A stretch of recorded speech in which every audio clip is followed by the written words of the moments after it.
We are here today in the East Limerick village of Castleconnell on the banks of the majestic River Shannon. Castleconnell is not only known widely for its excellent fishing, but is also well renowned for its natural beauty, quaint traditional Irish pubs, and is home to many legendary sports heroes in football, hurling, Munster and international rugby, rowing, athletics, and not least world champion boxers. It's also well known for actors, painters, comedians, musicians, opera singers, composers, writers and authors, and pretty much everything in between. But we're not here today to talk about that or them. We're here to study crows. We have heard that every evening crows come back here in their hundreds, if not thousands, and gather around here in a church. So we're going to go out later and film the crows on the way home, and we'll see for ourselves. It's early March 2015, and we have come to Castleconnell to observe the behaviour of crows. What we wanted to find out is what species of crows are gathering in Castleconnell and in what numbers. There are 4 types of common crow in Ireland. There is the rook, the jackdaw, the hooded crow and the magpie. The jackdaw is the smallest member of the crow family. It's known to be very intelligent. They are black in colour but have a distinctive grey scarf around the throat and nape of the neck. They are social birds with a recognised leader and pecking order. In the Middle Ages, they were known as daws until the familiar name Jack was added. Their habit of nesting in chimneys and their reputation for taking shiny objects has brought them into close proximity with humans.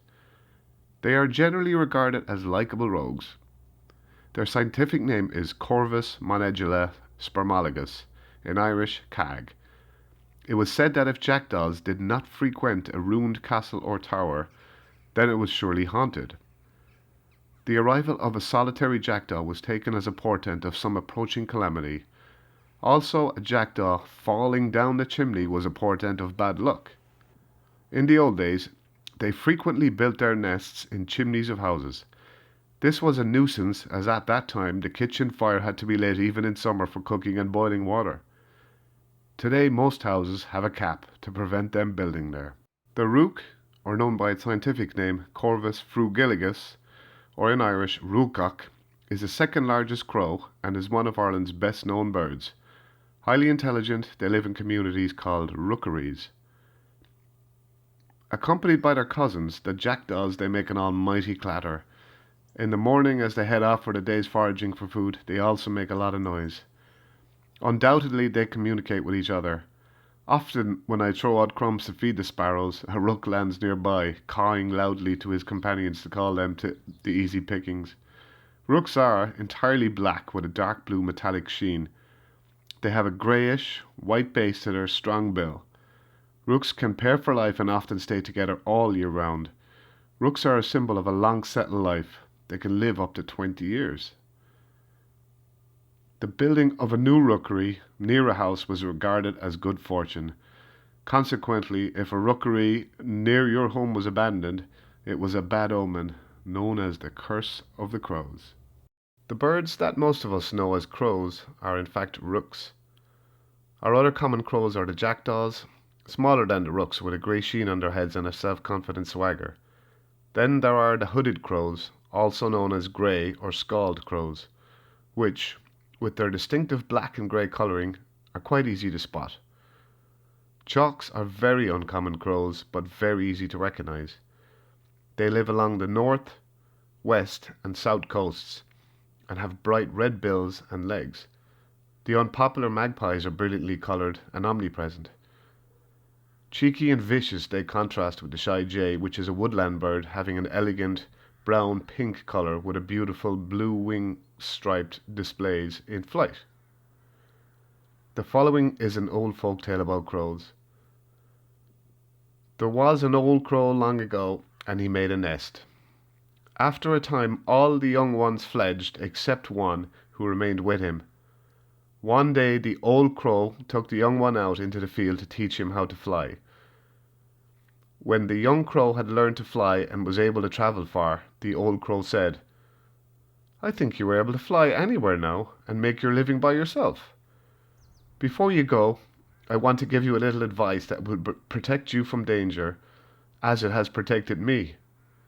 If you are ever in a potato field or cornfield and see a man coming toward you with something under his arm or in his hand, fly off immediately, fearing he may have a gun and may shoot you." "I understand," said the young crow. "Another bit of advice to you," said the old crow. "If you see a man bending down as he comes towards you, fly off as fast as you can, for he will be picking up a stone to throw at you. If he has nothing under his arm, and he doesn't bend down, you're safe." "That's all very well," said the young crow, "but what if he has a stone in his pocket?" "Off you go," said the old crow. "You know more than myself." The rook has a hoarse croaking call. When in a colony, it can be very loud. It feeds on invertebrates, small vertebrates, carrion, plant material, and scraps of all kinds. It is also found feeding in agricultural areas on pastures, fallows, occasionally in trees, and it's also found in towns and cities feeding. It builds an untidy nest in the tops of trees, usually quite high up, but not always can be quite close to the ground if the trees are short. In the late winter, rookeries are a hive of activity as birds get ready for the coming breeding season. The species is widespread and abundant in Ireland, breeding in all areas. It is only absent from the centre of towns and upland areas. Jackdaws are noisy birds, often calling to one another with a variety of calls, some quite gentle, others quite harsh. In their diet, they're omnivores. They feed on a wide variety of foods including invertebrates, fruits and seeds and carrion, scraps, small vertebrates, and even bird eggs. They feed mainly in open areas, in pastures, parks, on the tide, in farmyards, and rubbish tips. They will also feed seasonally in treetops for caterpillars, beetles, and acorns. They're a widespread bird, found virtually everywhere in Ireland.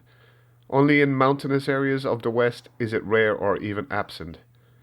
It nests in a variety of situations, often associated with man, but also found in wilder areas.